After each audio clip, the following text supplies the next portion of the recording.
Yeah, so Anybody want to go first? for me, I felt like the relational approach made the most sense just because I feel like I'm more of a personal person, and just like when I'm leading, I like to build that kind of trust and mutual, like, know that I can bounce ideas off of each other, like me and a follower or me and a peer, and like just also so they can know that I'm supporting them.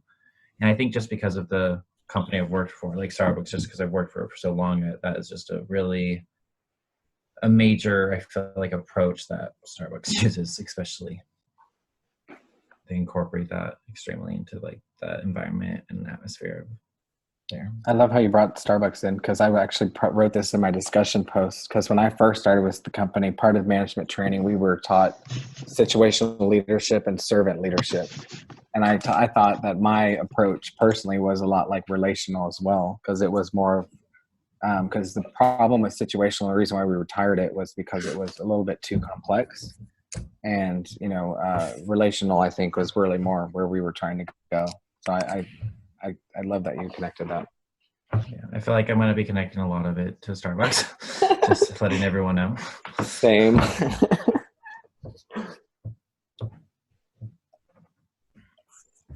And Ashley, I remember you wrote in your discussion post about traits approach. Oh, yeah. I replied to yours. Oh, you did. Okay. Yeah. That wasn't that long ago. Okay. I think if it's something about the traits approach is like, it starts off sounding really good, but that at some point you're gonna have to grow in your traits anyway, so it's never gonna stay just a traits approach.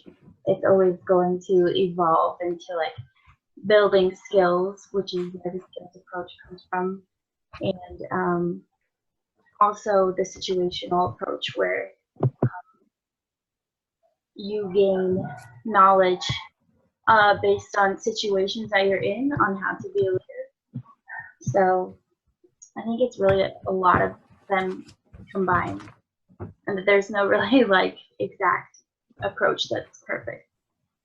Yeah, to piggyback on that, basically, I mean, I basically feel the same way. I think all of the approaches have, can be combined at some point, and, depending on the situation that you're in and who you're working and et cetera. Basically, for me, though, the one that, so we're talking about which one made more sense to us, I guess I would say for me it was situational. And the reason I've always just growing up, always been the type of guy where it's like, there's this type of situations, someone's more knowledgeable on it, that person should actually be teamed on it due to the fact that they're more knowledgeable on the subject. And, that's my biggest thing. I mean, again, like I've said in the past, everything I'm going to talk about here, I'm going to relate it back to coaching. And us, it's like, you know, if this coach knows more and understands more about this type of defense we're going up against, he has basically attack something, attack the opponent, then we're going to listen to him more, and we're probably going to go with his philosophies more, due to the fact that, of course, he's been in those situations and he's gained experience from it, therefore knows more on it. But yeah. And Leo, I'm kind of with you on that. I'm very much, to me, I've always been more of the situational approach and more towards that line of leadership for myself, just because also just how I am as a leader and with even with just my personality and my learning style, and even with some of the testing that I've done with my course, and I've learned a lot and how I'm able to fluctuate,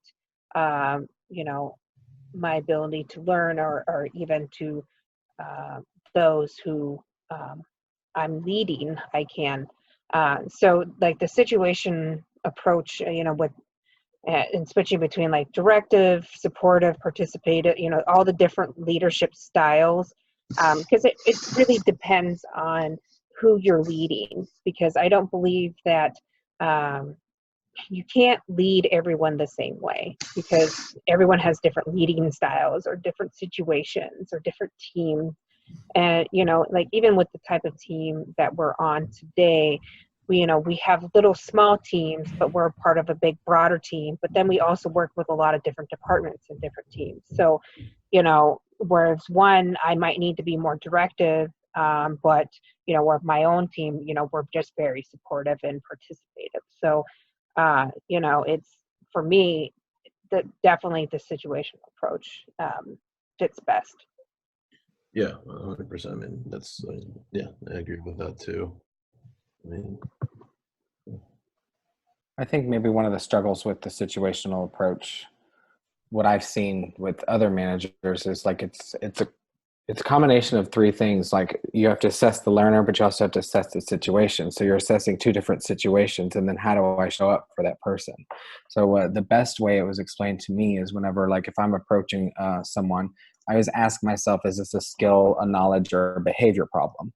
Mm-hmm. And if it's a skill problem, I'm going to go into coach and supportive role. And if it's a knowledge problem, I'm going to be a teacher and I'm going to teach them that whatever it is. And if it's a behavior problem, I'm going to be more directive, because obviously they know how to do it. I've seen them do it. They're just choosing not to do it. So it's really more just do this. But also, I think the problem, like for me with situational, is there's so many variables. It's like, sometimes, you want to show up in a certain way, but like, for example, if I'm during peak, it's like I tell my team that, I don't have time to fluff. It's do as I say, let's go, we're in go mode. We don't have the time to sit here and hold hands and make sure everyone's okay. And let's talk about this situation. It's really just, we'll talk about it later. I agree with that too. I mean, that's the way you put it. That's pretty good. I agree with that. I never really thought about it that way. Yeah. Anybody appeal to the transformational or charismatic? I thought it was weird that, like, how they described charisma as being like having a magic power, because I never thought of that as charismatic before, even though it is something that's very unique about a person who is charismatic. Didn't it mention like something equivalent of being like a superstar of like a trait or something? Yeah. I've never thought of it like that either, though. Yeah. That was kind of interesting. I forget where that was. I don't know what page that was on. Well, when it was talking about transformational and charismatic, the only leaders I kept thinking of were like not my like most direct bosses, because it was talking about transactional. It was really more like the inspirational leaders. Those are the ones that kept coming to mind. And then of course when it talks about charismatic and then it talks about other parts, I also kept thinking of politicians. I don't know why I kept thinking of politicians in this section. Maybe it's because today's election day. I don't know. So people that you've never actually met who have had such a big impact that it has reached you anyway. Well, yeah, it's also like, I would think. Go ahead, Penny. Oh, I was just saying, I don't see many politicians as very charismatic, but I think charismatic. I think of like my teammate Joe. He's got the charismatic quality, as in, when he starts talking, like the whole room stops and listens, because he just has that type of voice and that personality where like people are drawn to him, and like they're like, oh, what's Joe gonna say, type of thing. He's just got that charismatic. People are just drawn to him. He's just that type of person. And that's kind of, it's just almost like one of those traits. I think charismatic kind of goes into, I don't know, almost a trait type thing. I think you kind of have to have it. I don't know if you can really learn you can be charismatic, but I don't, in that type of way, it's kind of hard to learn how to be that way, especially if you're a person who's like introverted or something. That's very hard to become a charismatic person in that sense. Well, you brought up an excellent point, because you were talking about, he's got that, I guess, that it factor. And I kept thinking, I'm like, okay, what is it though about those people that made them, I guess, have that it? You know what I mean? Is it their communication? Is it just their behavior? Like, what is it? Yeah, I mean, it's also too, like, you can think about it as they're able to relate and they're just able to communicate with people in a wide spectrum, basically, being able to share same thoughts, being able to understand them, and make people feel some type of comfort within them, I think that's one of the biggest things, especially too when it comes to with politicians, and lead just leaders overall. I think those are big things that apply to it. Yeah, because I was thinking it was like, because someone in another post I was reading said it was like the goal was to be well liked. I'm like, it has to be more about a popularity contest. Well, it depends on what's the goal too that you personally have, because it can be, it could be group driven, or it could be selfish, it could be a selfish driven goal overall. So, I mean, you look at cult leaders, you have so many people who have, led people into doing bad things, and Like Hitler. you have a a He was lot of very bad. good at leading. Yeah, and people say, he's, one of the dumbest guys in the world. No, he's actually.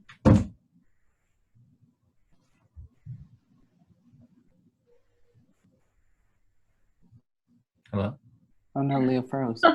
Okay, I was like, did everyone else freeze? Or like, what? Hello? It was Yeah, I big. thought that was just me that Oh, lost we connection. lost Leo. I'll never let go.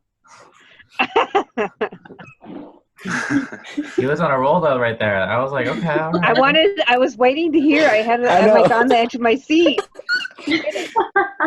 Leo, Oh, come back. that's funny. You said he's on a roll. When I say that, I'm like, you call me butter. My dad jokes at work. Oh man. I was gonna, I guess, bring it back to the traits approach. The comment I made back to you, Ashley, that I thought I liked your post first of all about traits approach. I thought it was interesting that they connected several of them. Like for me, it kind of felt like these went through an evolution. Like we went from traits to situational, like through these in the order of the book. And I thought it was interesting that they said, like, I forgot which one it was, but like traits was like the foundation, and like you could build those skills. What I was mentioning yours is that the part I didn't like about traits was that it was one of those, you either have it or you don't. And it's like, it can be a skill that you can learn, and it kind of put people in a box and put a label on them, and it kind of, restricted them. But my one counter argument to that is like, perhaps people who are born with certain traits can learn those skills easier, whereas people who are like, say I'm introvert, it's going to take me a lot more time to learn how to be comfortable speaking to people or whatever, learn those skills and to be a better leader than someone who is, I guess, born with it. Yeah, I think that is possibly true. I mean, it's still manageable though. I mean, it's, He's back. No. yeah, sorry. It literally, my internet just went on and off. So, no, what I was saying is just, I mean, the trait can still be attainable. I mean, it'll be a little bit harder. It might take a little bit longer, but it with work, it happens. People sometimes are afraid of public speaking and are very introvert, and they take a few public speaking classes. It work. It works for them. Yeah. Which one did you appeal to you, Nicola? Sorry, what part are we talking about now? Which approach or perspective was? When okay, so I'm on chapter 4 right now. I'm just looking at some stuff that I found interesting. There was, I think it was one of you actually that wrote about, was it creativity as one of the traits being important? I just lost the quote that was here too. It was something from Bob Eaton on here or something like that, and how if you don't have that creativity, you can't take your group places. Oh, a leader is someone who can take a group of people to a place they don't think they can go. What page was that on here too? Page. Was it you, Casey, that wrote about it on the discussion, or was that someone else that I replied to that wrote about it? It wasn't me. I just happened to be on page 113. Okay. That's awesome. I took you guys to a page that you didn't think you could go. Oh. Aaron Baker. I was kind of shocked though about being creative. Like, I guess creative was not the word I was thinking of. Like for Uh-huh. like in my world, I was thinking like we use things that are like, entrepreneurship or, or Hmm. I don't know, just like when I was thinking creative, I was thinking like artsy, not think outside the box, those corporate terms they like to use.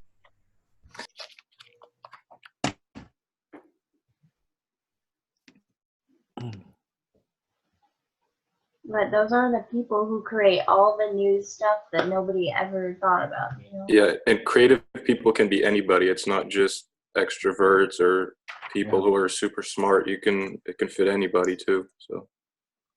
Oh wait, is somebody keeping track on the